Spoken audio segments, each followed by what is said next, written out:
여러분 안녕하십니까? 오늘은 1월 22일 금요일. 당신은 영예와 왕국의 위엄을 가지고 있습니다. 로마서 8장 30절입니다. 미리 정하신 그들을 또한 부르시고 부르신 그들을 또한 의롭다 하시고 의롭다 하신 그들을 또한 영화롭게 하셨느니라. 거듭난 자들은 누구든지 영광스럽게 되었습니다. 그것은 우리가 소망하거나 그렇게 되기를 기대하는 것이 아닙니다. 이것은 이미 일어난 일입니다. 당신은 그분의 영광을 당신의 생명 안에 가지고 있습니다. 그리고 그것이 의미하는 바는 당신이 영예와 왕국의 위엄으로 가득 차 있다는 것입니다. 당신은 불명예스럽게 될 수 없습니다. 왜냐하면 그분의 영예가 당신 안에 있기 때문입니다.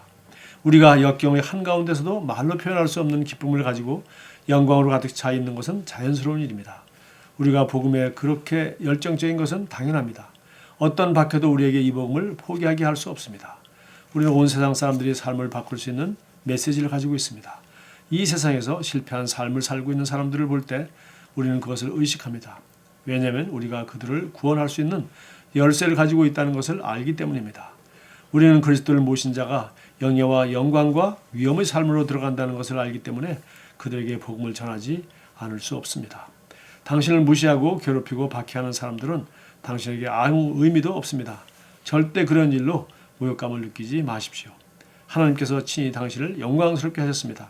어느 누구도 이것을 바꿀 수 없습니다. 만약 당신이 교회의 지도자이거나 복음의 사역자인데 아마 당신이 그룹 내에 당신을 무시하고 모욕하는 사람이 있다면 전혀 신경 쓰지 마십시오. 당신은 이미 영광스럽게 되었습니다. 만약 당신이 복음을 위해 어떤 고난을 당했더라도 걱정하지 마십시오. 주님께서 바른 시간에 당신에게 갚아주실 것입니다. 사람들이 당신을 수치스럽게 하면 할수록 주님 앞에서 당신의 빛이 더욱더 영광스럽게 빛날 것입니다. 그분의 이름을 위해 박해를 받을 때마다 당신은 상을 받습니다. 당신의 영광은 계속 증가됩니다. 천사는 영광을 볼 수 있습니다. 귀신도 영광을 볼 수 있습니다. 그리고 만약 하나님께서 당신의 영의 눈을 열어주신다면 복음을 위해 당신이 고난받은 것으로 인해 당신이 얼마나 영광스럽게 되었는지 경탄하게 될 것입니다. 그러므로 절대로 실망하지 마십시오. 당신이 주님을 위해 해온 모든 것을 더 큰 열정과 억제할 수 없는 열망으로 계속하십시오. 이것을 기억하십시오. 그분의 영광이 당신 안에 있습니다. 그리고 사람으로 인한 어떤 박해와 불명예도 이것을 없앨 수 없습니다. 할렐루야. 자, 여기 놀라운 말씀이 있습니다. 하나님은 우리를 미리 정하셨다고 되어 있죠. 그리스도 안에서 미리 정하셨다. 그리고 미리 정하신 그들을 부르셨다. 미리 정하셨음에도 불구하고 하나님이 우리를 미리 정하시고 불렀는데 내가 믿음으로 화답하지 않는 경우도 있겠죠. 그러나 우리가 하나님이 예정하셨다는 말을 우리가 하는데 물론 우리 의지가 자유의지가 있습니다. 하나님이 모든 인류를 다 구원하시기 위하여 예수님을 값으로 지불해 주셨지만 모든 인류가 복음을 듣지도 못했고 모든 인류가 또 들어도 예수님을 구주로 영접하지 않습니다. 그래서 미리 정하신 그들을 하나님은 부르셨을 때 우리가 정말 믿음으로 응답만 하기만 하면 그들은 부르신 그들을 또한 의롭다 하시고 그 순간 바로 그를 의롭다 하시고 의롭다 하신 그들 또한 영화롭게도 하셨다는 겁니다. 그러니까 이 그리스도 안에서 받은 이 구원은 과거뿐만 아니라 이미 예정된 것이었고 또 부르셨고 또 지금 내가 그 부르심 명했을 때 바로 의롭게 되고 그리고 의롭게 됐을 뿐만 아니라 우리를 그리스도 안에서 이미 영화롭게 하였다는 겁니다. 영적으로는 영의 세계에서는 이미 다 영화롭게 된 것이죠. 하나님의 자녀가 되고 그 아들의 영광을 우리에게 아들의 기업을 우리에게 모든 걸 이미 주셨습니다.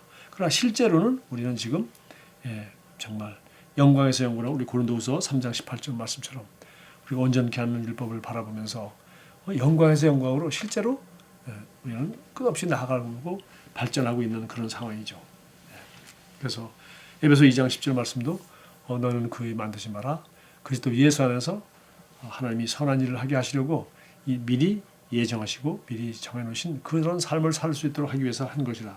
미리 예정하시고 선한 일을 할 수 있도록 하나님이 다 예정해 놓았는데 문제는 우리가 그 하나님의 선하신 뜻을 구별해서 그 뜻을 먼저 구하고 그 뜻을 알고 그 뜻을 행하려고 하는 선택은 여전히 우리에게 있다는 것을 알 수 있습니다. 그래서 정말 이것은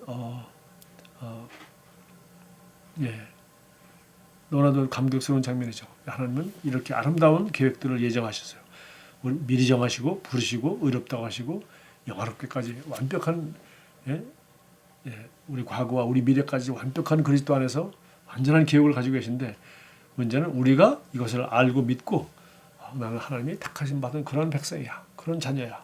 그리고 하나님이 나를 부르셨어.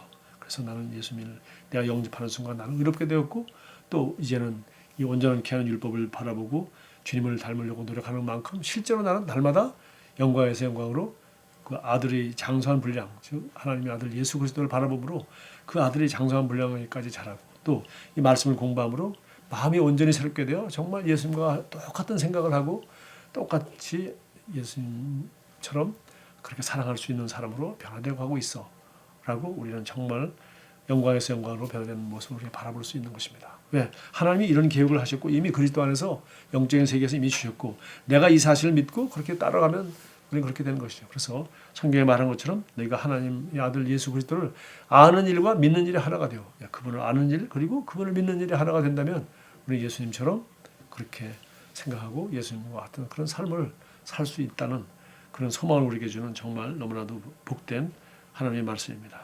기도하겠습니다. 사랑하는 아버지, 제 생명 안에 있는 당신의 영광이 영예의 길과 완구의 위엄으로 저를 인도하시니 감사합니다. 제 삶에 당신이 영원히 증거하는 영광과 영예가 있음을 의식하며 이에 감사드립니다. 예수 이름으로 기도합니다. 아멘. 좋은 하루 보내십시오.